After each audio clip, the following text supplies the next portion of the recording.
Bienvenidos a Business, Radio Televisión, el programa de los negocios, los emprendedores y los profesionales, un espacio en el que escucharemos a los mejores expertos en temas de financiación, capital humano, digitalización, ingeniería, legislación y un largo etcétera, para tener información de primera mano y conseguir que nuestras empresas sean más productivas y eficientes.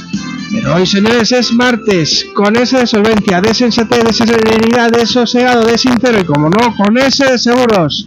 Estás en Con S de Salcedo. Estés donde estés, ponte cómodo porque con rigor y con credibilidad sintonizamos con tu negocio.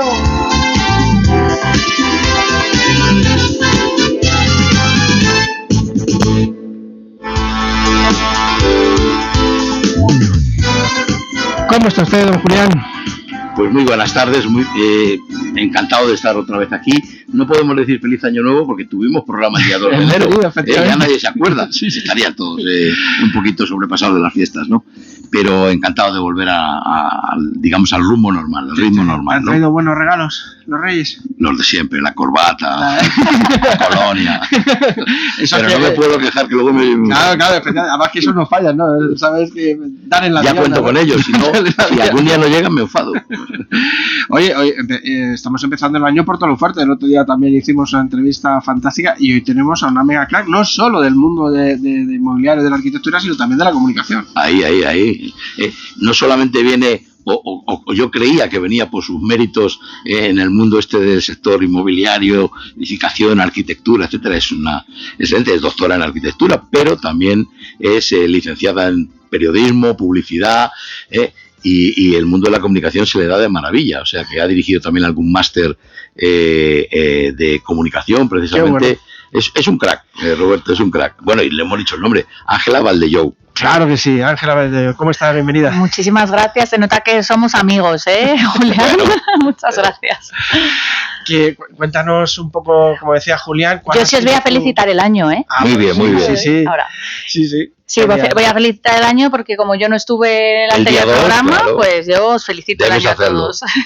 Bueno, cuéntanos un poco, Ángela Valdellou, qué es lo que ha hecho en los últimos años en los cuales ha sido, pues bueno, yo he visto el currículum que me lo pasó Julián y bueno, has hecho muchísimas cosas y sigues haciéndolas. Bueno, pero la protagonista no soy yo, los protagonistas al final son los hijos, ¿no? Los resultados de esas cosas que se hacen y básicamente en los últimos 5 años, casi 6, pues desde el Consejo Superior de Colegios de Arquitectos de España, pues dirijo el Observatorio 2030, que es una mesa de trabajo del sector de la edificación en España, entendiendo el sector de una manera muy amplia, muy transversal, con una visión muy integral, en la que desde nuestra perspectiva quisimos involucrar a todos los agentes que intervienen en ese proceso que es tan complejo, que a veces parece tan sencillo, pero que es tan complejo, que claro, es el de hacer ciudad, hacer edificios, y en el que participan pues desde agentes financieros, a administraciones públicas, a profesionales, prescriptores,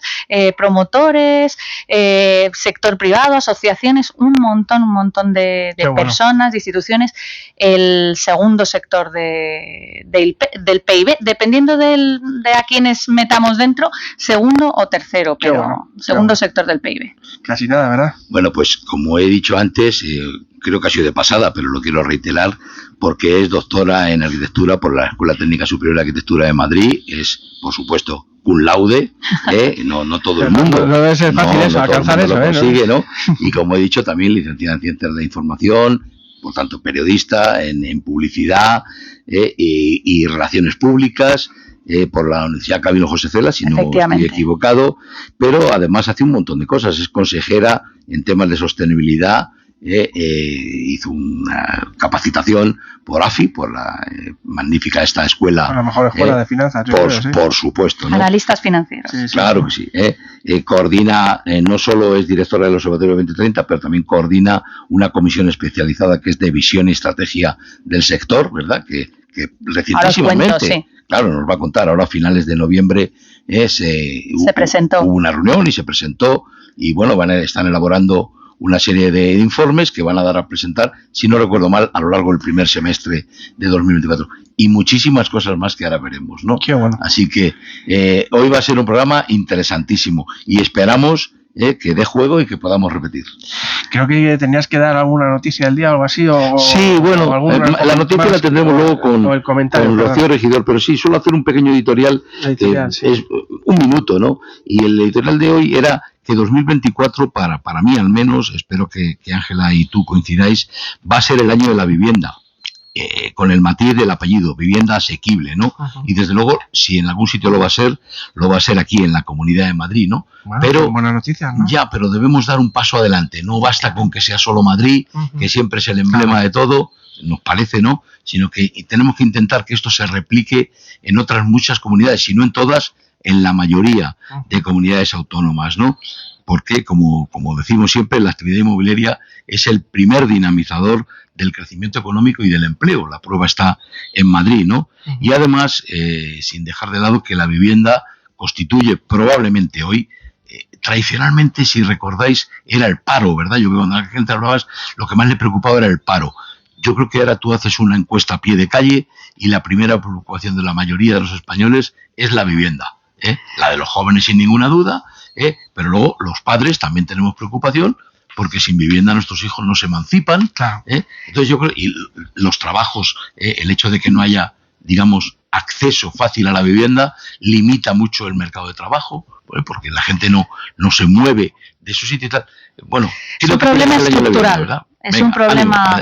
¿Cómo lo ves tú? Bueno, mira, entre las cosas que no has comentado, porque ya has comentado muchas, pero en el año 2022, a través de una candidatura que habíamos ganado en Azerbaiyán, en el seno de la Unión Internacional de Arquitectos, que representa a todos los consejos profesionales de arquitectos del mundo, hicimos un foro en Madrid, un foro internacional sobre vivienda asequible, donde generamos una plataforma de vivienda única en ese momento, promovimos debates en todos los países y generamos un grupo de expertos que estuvo presidido por Joan Clos. Ese grupo de expertos definió una taxonomía de 6 barreras que dificultaban el acceso a la vivienda, porque el acceso a la vivienda, lo ha dicho muy bien Julián, es un problema estructural gravísimo en nuestro país, pero es un problema a nivel global, ¿no? Uh-huh. Bueno, y a través de esa taxonomía de barreras se configuró un atlas global con 4.000 indicadores de bases de datos existentes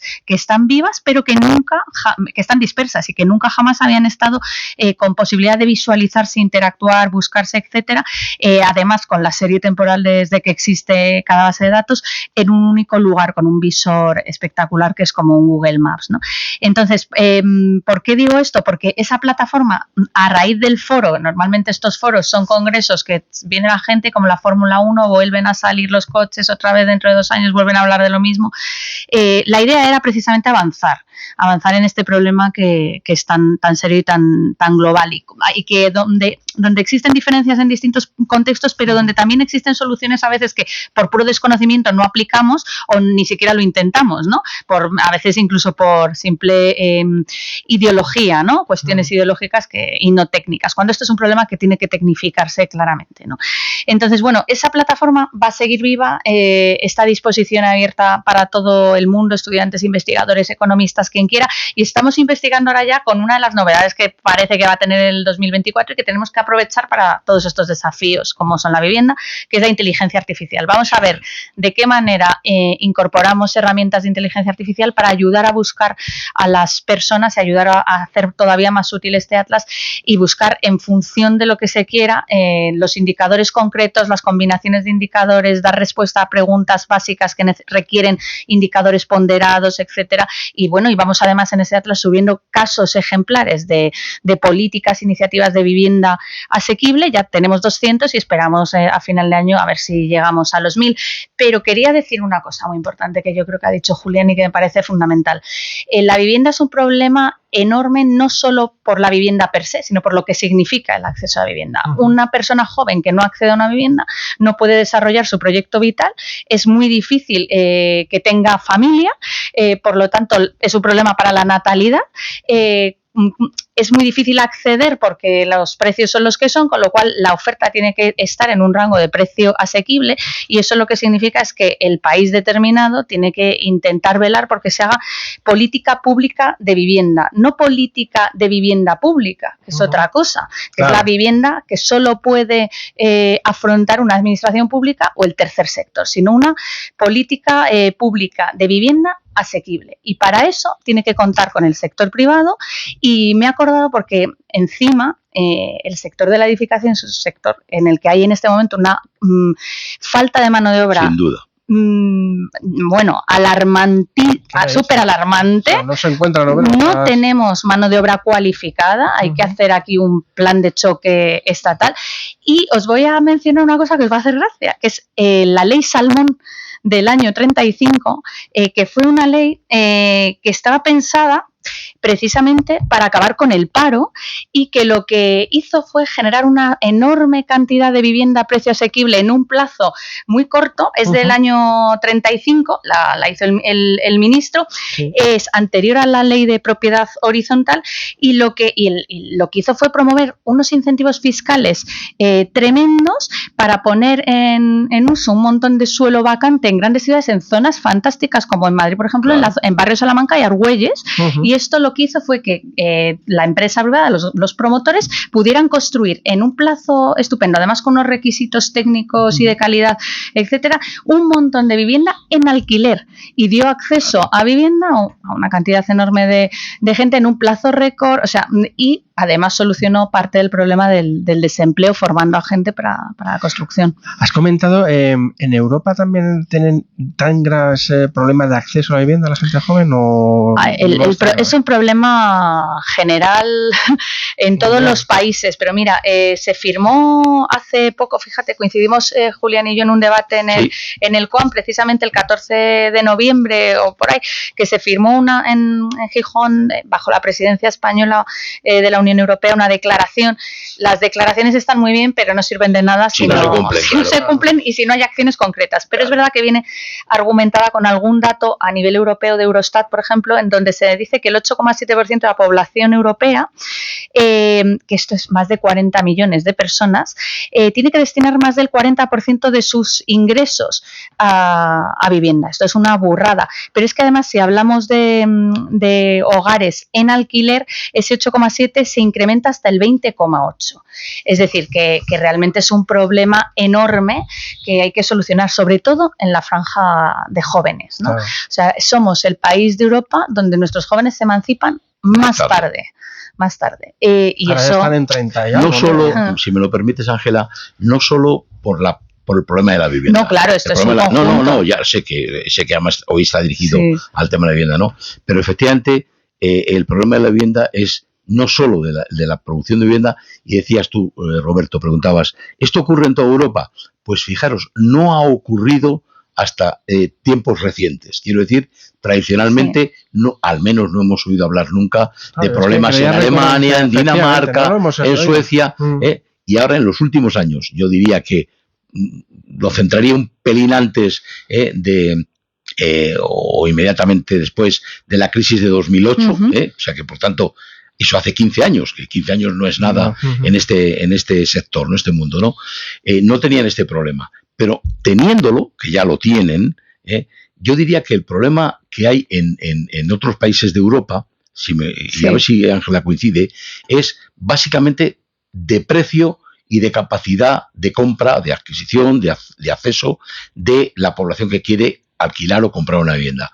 El problema en España, en mi opinión, es distinto, y es que llevamos muchos años con infraproducción de vivienda. Infraproducción. Se crean más hogares, además de la gente que quiere hacer eso que se llama de reposición y cambiar de vivienda porque crece su familia o disminuye su familia, etcétera. Entonces, se produce muy poca vivienda. Desde luego, aproximadamente un 40% de la que sería necesaria por el modelo de creación de hogares, etcétera, ¿no? Pero es que, además, no se produce, por lo menos desde hace 15 años, 2008, vivienda pública. Claro. Es decir, si yo leía esta mañana mismo, perdonad por el dato, porque esta mañana mismo me han pedido para un artículo que está elaborando, en concreto el diario digital El Debate, alguna información, ¿no? Y lo he tenido que repasar y recordar, ¿no? Claro, en 2022, no tenemos el dato de 2023, el número de viviendas con algún tipo de protección pública calificadas en España fueron 9.221. 9.000, ¿eh? ¿Qué es esto? Si esto no es nada. Claro, hay que recordar que antes de esa crisis del 2008 se llegaron a hacer 90 y tantas mil viviendas año. O sea, esto es una décima parte. Entonces, entre que la producción es muy baja, en general de vivienda nueva, primero. Segundo, entre que la producción de vivienda con algún tipo de protección es insignificante, por no decir nula. Sí. Y en tercer lugar, si le ponemos el que las viviendas que se hacen, esas que llamamos ahora asequibles, son muy pocas, pues es que el cóctel está servido. Un cóctel perfecto. Pero además, fíjate, déjame añadir una cuestión importante. Es que efectivamente hay una escasez de producción que no es capaz de dar respuesta a la demanda. El mercado financiero tampoco puede crear productos específicos porque para eso se necesita que unas condiciones concretas. Hay problemas también con los precios de los módulos, una serie de cuestiones que hacen esa coctelera, pero es que además tenemos que tener en cuenta que tenemos como la obligación por diversas directivas europeas y desde el sector está habiendo una profunda transformación en este sentido de transformar y readaptar nuestras ciudades, porque nuestras ciudades actuales, lo que ya está construido, va a seguir en un 80% construido en el 2050, que es el plazo en teoría en que tenemos que descarbonizar, es decir, que nuestros edificios y nuestras ciudades sean neutras en carbono. Eso, ¿por qué voy por aquí? Porque lo que hay que aprovechar es esta circunstancia que además viene de la mano de unos fondos europeos que también hay que intentar aprovechar para hacer modificaciones normativas que nos permitan flexibilidad en cambios de uso en edificios pues que ya no tienen ese uso, que son obsoletos,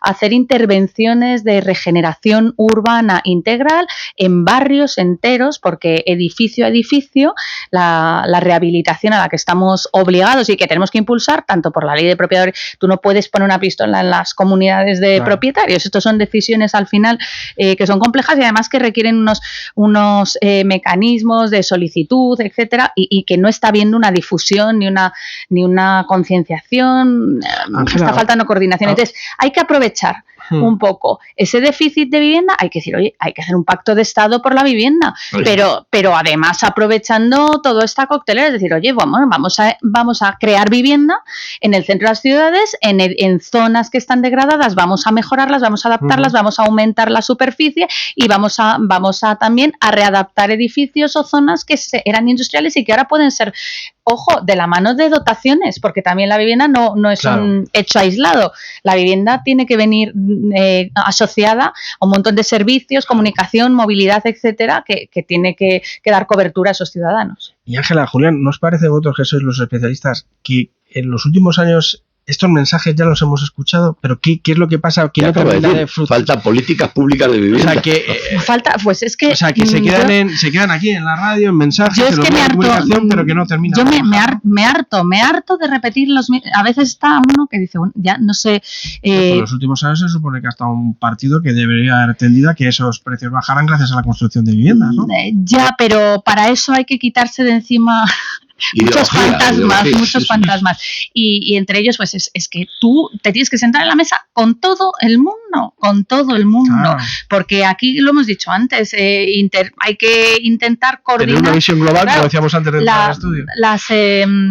Están transferidas las competencias a las comunidades, pero es verdad que el gobierno, yo me congratulo de que haya un Ministerio de Vivienda, porque debería aprovechar también para hacer esa labor de coordinación y de crear un caldo de cultivo propicio para que se produzca la oferta necesaria, ¿no?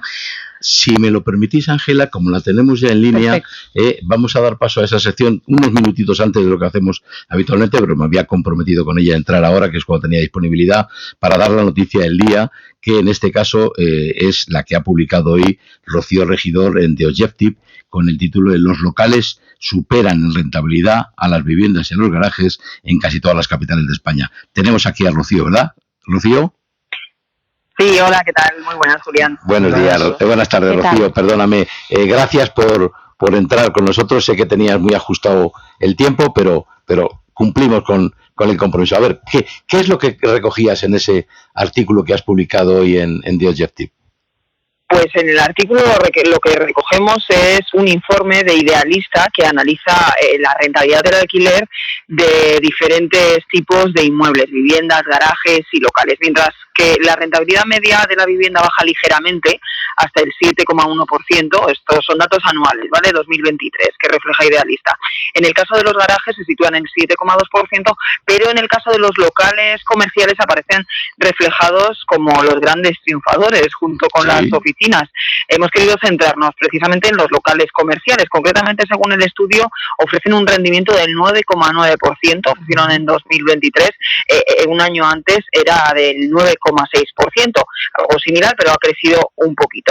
Eso sí, estas rentabilidades difieren mucho dependiendo de la capital, fundamentalmente de su tamaño y también de la zona, de la calle donde se ubique ese local comercial, tal y como nos han comentado los expertos que hemos consultado, entre lo que estás tú, Julián, y también Miguel Ángel Gómez Huecas, presidente de la patronal inmobiliaria FADEI. Lo que el informe pone de manifiesto y lo que nos habéis comentado es que la rentabilidad es más alta cuanto más pequeña es la ciudad, en términos generales. Y claro, es que la rentabilidad depende, ya sabéis, lo habéis hablado allí muchas veces, obviamente, de cuál sea el precio del activo y luego la renta que cobras. Por ejemplo, el mayor retorno que se obtiene es en Ávila, un 12,3%, en Murcia, un 11,7%, Lérida, Zaragoza, Gerona llega hasta el 10,5%, en Madrid y Barcelona cae algo, ligeramente, hasta el 8%, pero sigue siendo una rentabilidad estupenda, muy buena, claro, son medias. Y aquí lo que nos comentáis los expertos, lo que hay que tener en cuenta es la calle donde se ubica ese local, en las grandes ciudades como Madrid y Barcelona, porque en zonas premium, como en la Gran Vía madrileña o en Serrano, esas rentabilidades pueden caer más de la mitad. Claro, esto tiene que ver con el precio del inmueble. El precio del inmueble, que ya sabéis que está disparadísimo en zonas como la Gran Vía. Entonces, pues bueno, claro, lo que luego puedes cobrar, pues lo refleja esa caída de rentabilidad, pero bueno, es una rentabilidad muy buena y una inversión muy segura. Lo que nos dicen es que para conseguir buenas rentabilidades en estas grandes ciudades, pues debes irte más a la zona de la periferia. Hablamos no de primera línea ni de segunda línea, sino a una zona C, ¿no? Para encontrar una rentabilidad algo más buena, aunque sea un perfil de riesgo un poco más elevado. Y como muy bien dices en el artículo, ¿verdad, Rocío? Claro, en esas zonas Prime o High Street, que se llaman ahora, lo que sea, ¿no? Sí. Las que tú has citado, Preciados, Gran Vía, Serrano o Paseo de Gracia, por ejemplo, en Barcelona, la rentabilidad puede caer hasta el 4%, por ejemplo, por tanto, por debajo de la mitad de la media de ese 9,9%, pero claro, a cambio, la ocupación es en ese tipo de locales, en esas calles, es del 100%, con unos arrendatarios de absoluto prestigio, riesgo de impago cero, por tanto una inversión absolutamente segura. Menos rentabilidad, pero ningún riesgo prácticamente, ¿verdad? Claro, una triple A, ¿no? Podemos decir Y algo que no sucede pues en las zonas más periféricas, que sí que puedes obtener unas rentabilidades más altas, pero al final dependes de, pues bueno, un autoempleo, ¿no? Un autónomo que monta un negocio que le puede ir fenomenal y asegurarte un alquiler durante muchos años, o bueno, pues puede irle regular y que pues bueno, que el negocio y que el contrato se extinga. Claro, tienes una mayor rentabilidad porque el precio del local es más barato, el alquiler que puedes cobrar es interesante, pero pues bueno, tienes ese riesgo de, no, como comentabas, no una marca, no un Zara, una marca más segura y más consolidada que va últimamente a estas zonas más prime, más de primera línea, como puede ser Gran Vía. Así que podemos decir que no solo de vivienda vive el hombre, ¿no? También de locales comerciales. Así es, de locales y oficinas. Muy bien. Muchísimas gracias, como siempre, Rocío, por entrar con nosotros, ¿eh? Muchas gracias a vosotros. Un abrazo. Hasta pronto. Hasta luego.